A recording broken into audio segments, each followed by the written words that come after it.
Hey everybody, RC here. Welcome back to Coppersack, our Dwarf Fortress playthrough. We are picking up where I left off last time. Well, actually, before we do that, let us need to clear up a few things in here to get started. Here we go. Alright, so we reviewed Matthew Butler last time, so let's go ahead and review Oppenheimer this time around. So if we go to our dwarves, Oppenheimer, we will view the unit and thoughts and preferences. There is a little bit about Oppenheimer, what he looks like, what he thinks about, who he worships. And as you can see, if you haven't played this game before, there's a lot of detail in here. On all facets of this person's life and who they actually are as a person in the game. Holds nature to be of greater value than most. So he's almost like an elf. But he finds blind honesty foolish. So he doesn't mind lying if it suits purposes or maybe protects someone. So anyway, you can take a look at that at your leisure. We'll go back and look at his relationships. And like our previous person, Matthew, he has a bunch of friends with the starting 7 and a deity, but no family or anything as of yet. So take a look at that at your time. We're going to go ahead and move forward. Now, you may remember last episode we had dug out this area here in the top portion, and we were going to make these some workshops. And these doors up here, and if we hit the D to dig, you can see these blue spots is why they canceled, and that's right where the doors were going to be into those rooms. So I couldn't figure out why, and we also we've ended up building a stock room down here. And what I've done is I have extended these hallways, and this hallway here I had dug up and it stopped here, but they didn't stop here. So I'm going to go ahead and continue to dig out there, here, trying to figure out what's going on, what we're dealing with. We dug here and got up to the point where we were in water here and nothing happened. So this layer appears to be fine.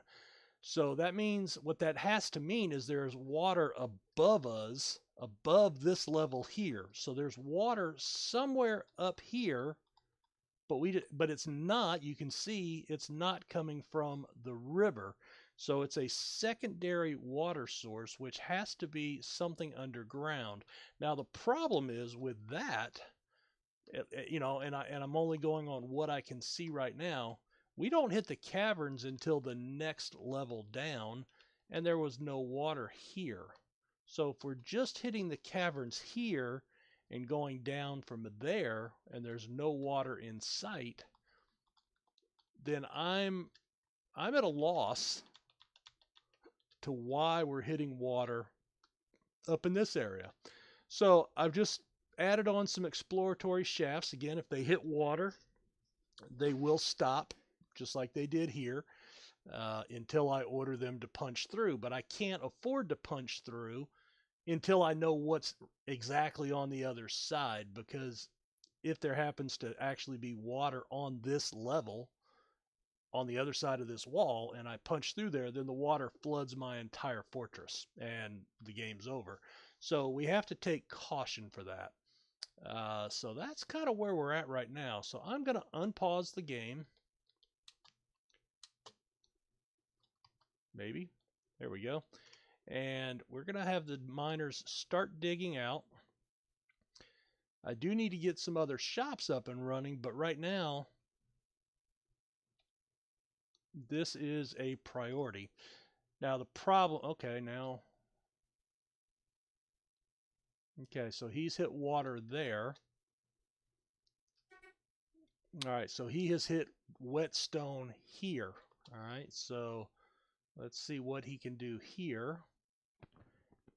Now, this one is not wet, just that one. So if we hit D again, it will show where the whetstone is. So It's almost like it's in this section right here. So, but what I need to do is I need to go above and below this level just to confirm that. All right, now they've hit some water up here. All right, so there's more water up this way.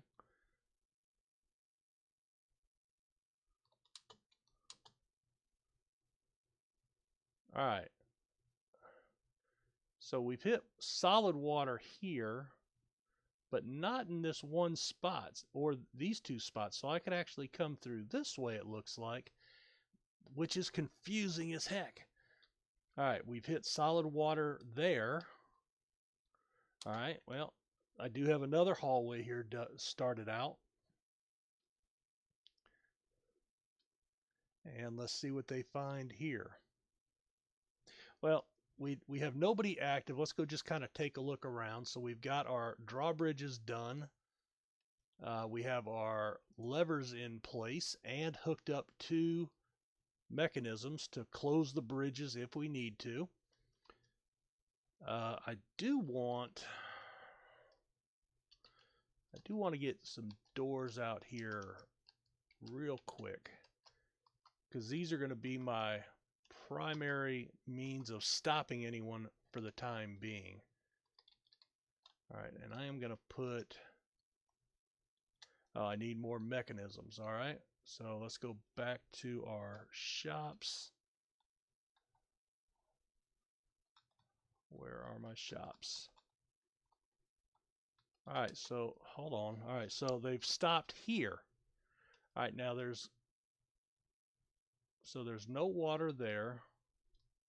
All right, so let's keep digging out here. And what they were digging up here, okay, ooh, here we go. Let's see.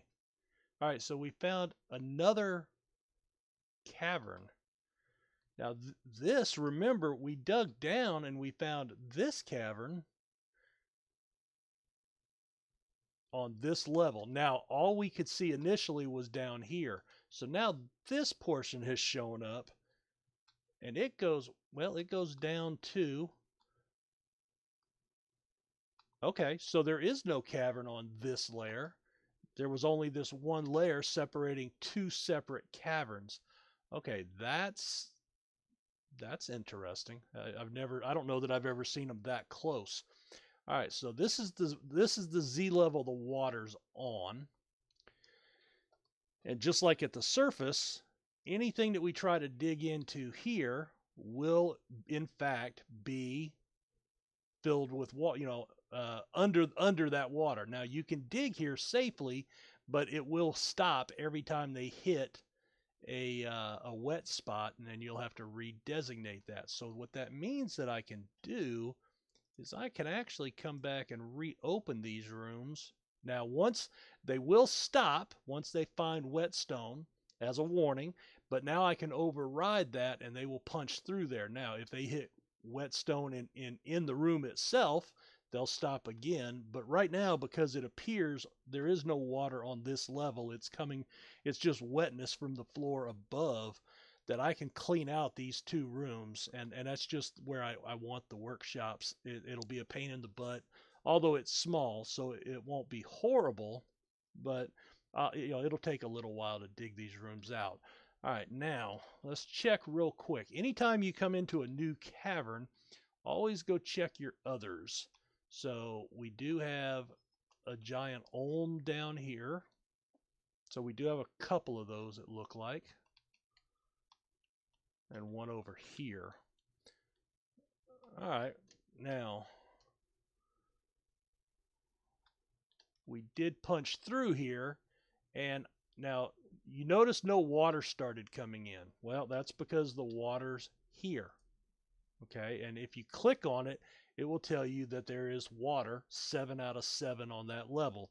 If we go up, you'll see it says that it's an open space. Now, with the graphics pack and the setup from Lazy Noob Pack, you can see multiple levels downward sometimes. So if I go up some more, now I can see here that it's open, although you can't see the water anymore. but you can still see that it does go down. So this level, there is no water right there. It's open. So that's air. Now, we don't want anything to be able to get in there, so I'm going to come back and build a wall here just for safety purposes. Now, I may breach this at some future point. Now, here's what's important about this. This is, if we scroll down, all right, we have a cave fish. We have access to trees. And this is not salt water. So this is freestanding water. So what we can do here is I can go into this open space right here. And, well, not so much there. So let's close it in a little bit. Say right there. All right, now this is solid floor here because you can see the cavern has stopped. So this is solid rock floor. So what I want to do is I want to dig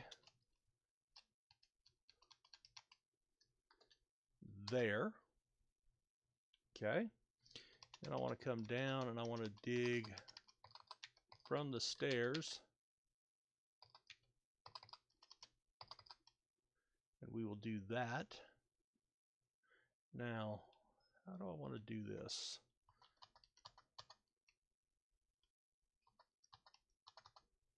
Yeah, I think I want to do that.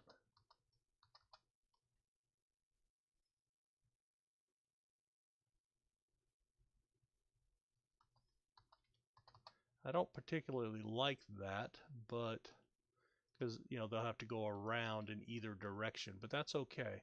What I want to do is I want to put, well, not really. Yeah, I don't want to do that. I was trying to make like a little wall that I could smooth out and, you know, kind of make, you know, have like an insert in the corner. I could do that in the corners. Like that.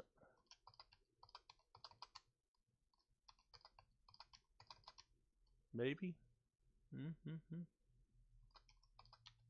But then if I do that, then this does not work. So I think I want to undo that and undo that. And then we'll just make this a single door to get in. Now the next thing I want to do is I want to build that there. And then we'll build that there.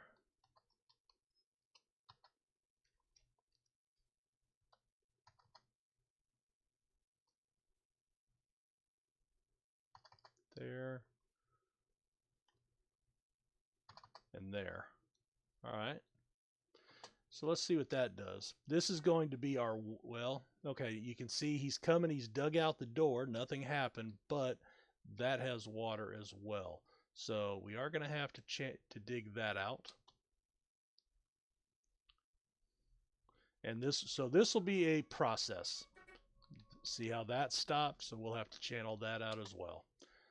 Now, they're already moving into this other area. Okay, so what I need to do is I want to zoom in on here. This will be shops. And then this will be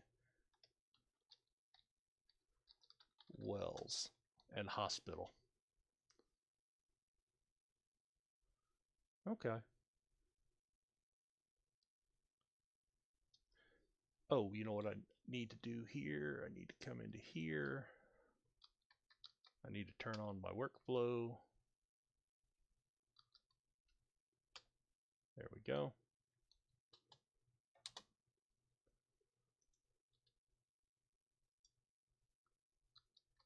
All right. So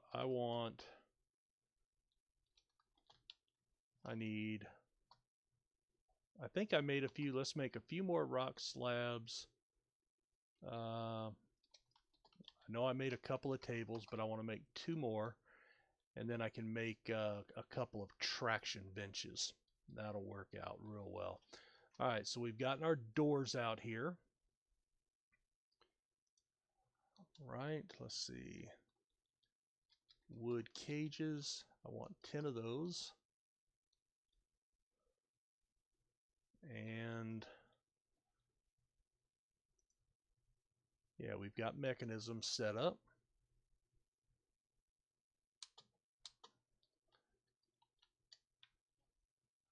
All right, so they have fallen asleep. That's all right. And again, anytime you're near these caverns, just take extra care to make sure you're not breaching, or if you do breach, make sure you seal it off as quick as you can so they've gotten the wall built so nothing can get in there.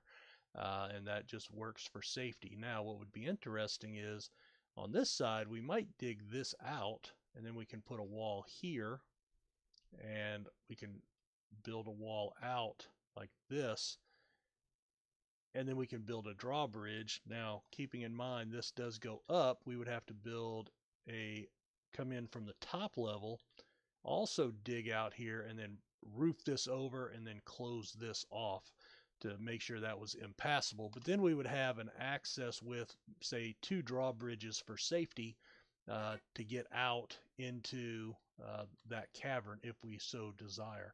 All right, I'm going to go ahead and make these all ones now and re-highlight the ones that they have found to be wet, which is okay.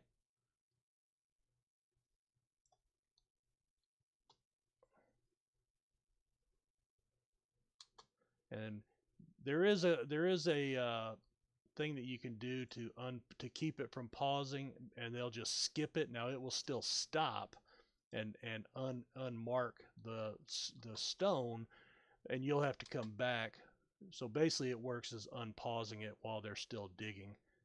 All right, you can see most of that is going to actually be pretty clear. So we'll go ahead and mark those out and let them finish off that room. And now we can put in a Dwarf shop here. All right, we'll do that with some diorite that's in that room. And we do have some more tetrahedrite in there. All right, now here we're going to go ahead and mark all these as ones again so they focus. I want to just knock this room out. So we're going to make it a 1 priority. Now they are off to dig somewhere else because I must have somewhere else designated as a 1.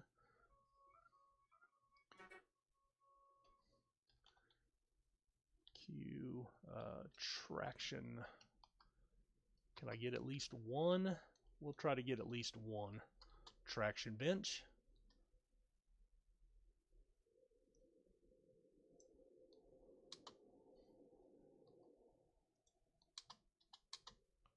All right, keep working.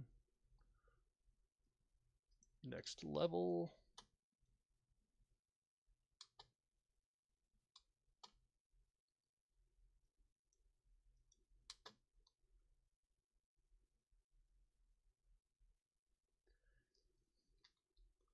And what do I want there? I think I want another Dwarf shop. I think.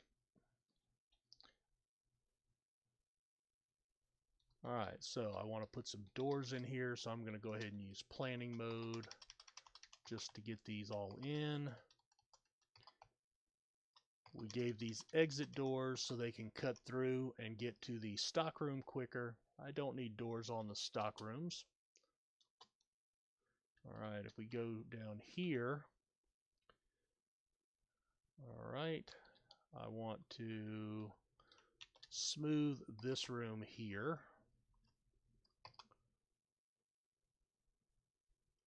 And let's go ahead and smooth out the hallway as well. There we go.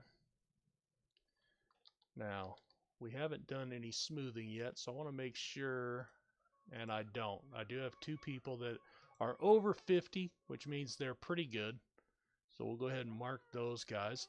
And migrants.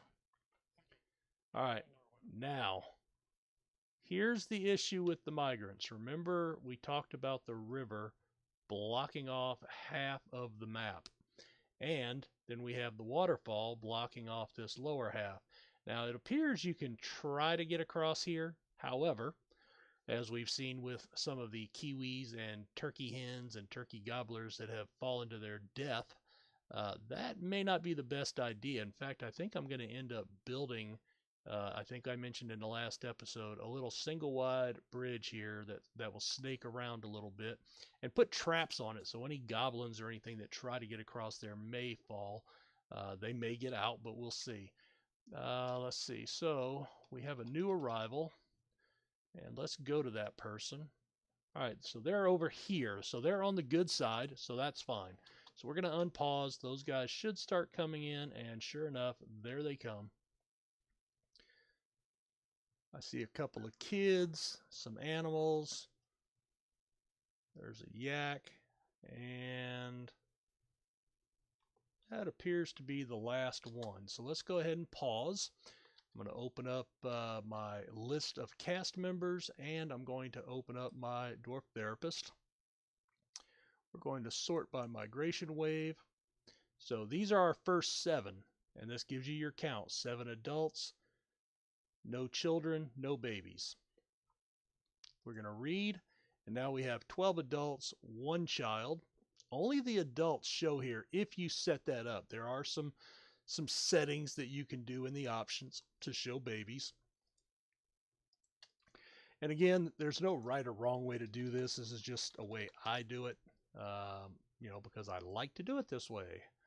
So I make them all unassigned, and then I can go back to sorting by profession, and you notice they're all at the bottom as unassigned. All right, let's see if we have anybody worth a darn militarily. I do have a pretty solid axe dwarf right here. Now, he's a great bookbinder, negotiator, but he is a axe dwarf, and that's what we're going to make him. All right, so actually I don't. I've started abbreviating that because I don't need it to just be the whole thing. All right, so we're going to do that, and then that person will be, we need to go to, all right, that'll be Dastastic is next on the list. Dastastic. All right. Nobody else, this person has at least touched, done some training, kicking, striking, wrestling, dodging, but no weapon skills. So, no archery skills. So he would be a person I would consider if I wanted to put somebody in, but they don't have anything actually trained up to start. So we're going to go back to labors. Actually, I'm going to go to roles and see what jumps out. Now you can highlight over them and you can see it'll pop up. Well, weaving, leatherworking, butcher. This one has stone crafting. This one is leatherworking. That one's a fish cleaner. So first thing I want to do is I want to make sure everybody has hunting and fishing turned off. Now he's a fish cleaner. He won't use that skill if I don't have any fish coming in, and because I don't have any fishermen selected, he will not be able to do that job. You could take it off, not a big deal. All right. First off, all of them can do engraving and stone smoothing, so we're going to do that. I have nerd, and you know what? I'm going to go ahead and just add all the doctor skills to nerd. Now, he is our chief medical as well. These guys can do it, and I can give some of them backup roles to help out. Let's see. Who has really, really good? Anything? I don't want to set weaponsmith and armorsmith yet until I have a metal industry set up. The reason for that is once you give them the skill and turn it on, then they can have a mood that will require the items for that skill. So if I turn it on now and I don't have a forge set up and I don't have access to metal, then they will go insane and die, or go in rage and kill everybody. So something to think about when you're doing that. Let's see. Now this guy was a pretty good leather worker, and he could also be a clothier. And so I'm going to kind of turn on all of these for him. And what else can he do? He can tanner, butcher, brewer, cook. So there's my backup. And he can kind of be a jack of all trades. Not sure what program that was. Okay, yeah, we're going to go ahead and do that. So that'll be our jack of all trades, but basically his primary job is going to be a clothier or a leather worker. So we're going to do that. And then we're going to come up to him, and our next dwarf is Quill 18. So we're going to go ahead and add Quill there. Set nickname, Quill 18, and lock that in. All right, next dwarf on the list. All right, he is a stone crafter. So you know what? I am going to make him a second stone crafter. I do need to get some trading things being made, and that will help immensely. All right, and our next dwarf for that is Darren. Darren's in. There we go. All right, our next dwarf is a girl as Lervukar. Yeah. All right, I'm gonna make now. This person has butchering, leather working. Did I turn the wrong person on as a leather worker? Who did I? Oh, yeah, no, 82. Okay. Well, they could be a backup leather worker. What else can they do? They can actually do all these as well, too. So they could be a clothier. I do like their mechanics and architecture skill. So we're going to make this a second clothier. Now, I could make one just leatherworking, one just clothing, and that's certainly okay. I'm just going to lump them in. I may specialize later on. And our next dwarf is Mike. All right, so this will be Mike. And our last dwarf here, I could use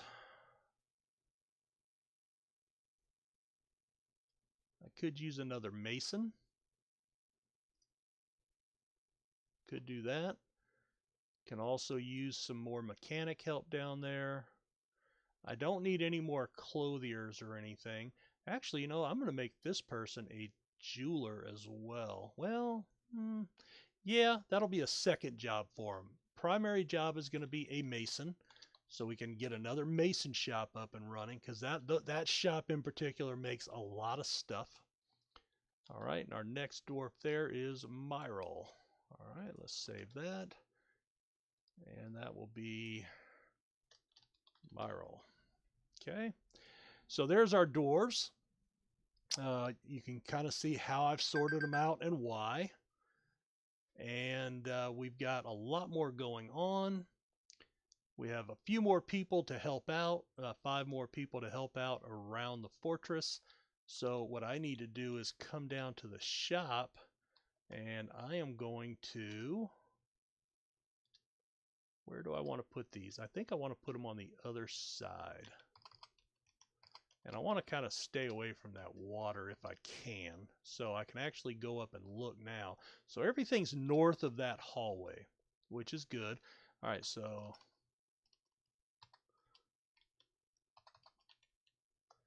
I'm going to build a double wide hallway there.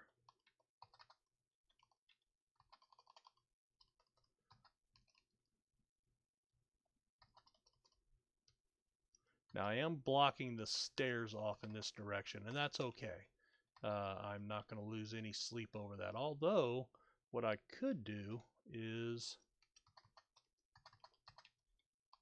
I could come in that way, and that just gives a second access point. Yeah, this is kind of redundant up here, but in fact, I'm going to go ahead and take that out. One of the issues with dwarves is the more options you give them, the more screwed up they get. All right, so yeah, so they should come and do the 4s first now, and then they'll do the 3s, but then once they hit these 2s, then they'll do the 2s, the 1s, the 2s. So they'll come in backwards, but that's okay. And then we can get a second shop. So this is going to be a crafts dwarf, 2 crafts dwarfs. I can add another mason shop here, and then these will be just in place if I need something else. I will probably, let's go ahead and come and do this. How about if I extend that out right there? And then we have an extended storage room as well. All right, well, that's a good point for a break. Timer has gone off. So we've made a little bit of progress this time. We have figured out a source of fresh water. So that is awesome. Once they get this smoothed out, we will see about starting to build wells. I will work on getting my hospital set up here with some beds and tables for surgery and healthcare. This will be our doctor's office, and this will be basically intensive care with traction benches. And you want to build your hospital close to your well so they have access to fresh water for cleaning. But again, I will continue to play ahead a little bit until we have maybe an event happen, and then we'll be back. So thanks for watching. Check out the other videos in the series, and we will see you next time in Coppersack.